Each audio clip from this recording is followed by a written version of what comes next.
So today, on January 15, 2017, OneCoin, OneLife has announced that it was basically looking at going for an IPO, an initial public offering. So the objective of this short video, is to explain quickly what's an IPO, what is it used for, and for the OneCoin community, what it basically it means. So first thing basically is, you can go on YouTube and basically search for what is an IPO. You have a lot of video explainer, but in very simple terms, it's when, let's say you have a small business, and you want to expand. Even if your business is profitable, maybe, it's like, let's say, an ice cream shop, and you want to expand. That business might not generate enough cash for you to expand with that money. So if you don't want to go into debt, meaning if you don't want to go to the bank and borrow some money, you can basically sell a piece of your company to the public, to people, and retain control of the company if you want to. So for example, you might say, okay, I want to keep 50% of my company, but I want to sell the other half. And then what you have to do is to go to an investment bank and just deal with them and just say, well, I want to sell my company. I need to raise that much money. Is it possible? So they will look at, the amount of money you're looking for. They will look at the value of your business, of the proposition, and if that works, basically they will take care of the marketing, and also let people at the time of the IPO. So basically, when it gets into the stock market, people know, they have a file where they can review the company details, what it's been doing, what are the plans, and people can start buying, shares of that specific company. And when basically the company receives the cash, they can use the cash to expand and go, and go to other markets and do whatever they want. So again, I recommend you to watch some videos. This one, what is an IPO, is really well explained, and it has it takes 2 minutes basically to get it. But yeah, this, in simple terms, an IPO basically is used to raise cash. That's one thing.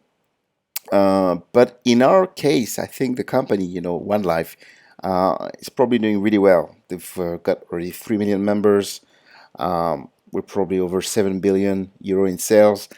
I'd estimate that half of that money I paid in commission, and the other half is kept for the company. So the company has probably, around 3 billion in the bank. So they probably don't do this for the necessarily for the raising money, but maybe I'm wrong.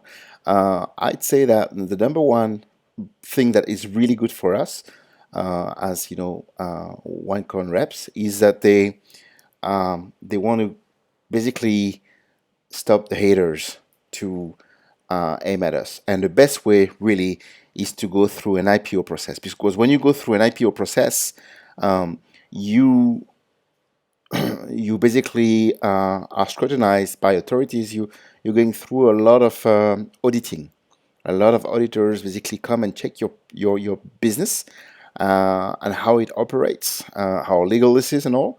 And once you're basically valid to go for an IPO, it means to your business is 100% legit. It has all what need to have, as a business. It's running a good business, and that's exactly what we as rep basically are looking for, is to get those credentials. So if the company is filing for IPO, it's really good because they will probably beef up their marketing, their offices, different places in the world. That's for sure. But they will also give us all the credibility we need as reps, to represent the business, and if we have those objections and questions on is this a scam or not, then we have a very interesting and really strong argument that OneLife is doing really good, a really good business, is expanding. It's actually, in fact, the fastest growing company in history, and taking it to the public. So once we'll be listed, so the company will be listed, as Dr. Rija said, in Asia. So, could be either, my guess would be Hong Kong, since OneCoin already has an office in Hong Kong, but it might be, I don't know, Singapore or Shanghai, who knows. But we'll be listed somewhere in Asia, and that's a really, really, really, really good news for us. So I invite you, yeah, to check out a few sites like Quora. What does IPO, initial public offering, mean? How is it value is calculated? This you have all kind of answers, but really is a simple way to understand an IPO is just to raise cash. If you don't want to create debt, if you don't want to have a debt with a bank, you just basically sell half of your company or 100% of your company or whatever to the public, and that gives you money to grow the business, and it also extremely good for the credibility of the company, and that's really good for us. So I hope that was useful. Please share this video if you've enjoyed it, and I'll keep posting. Thank you.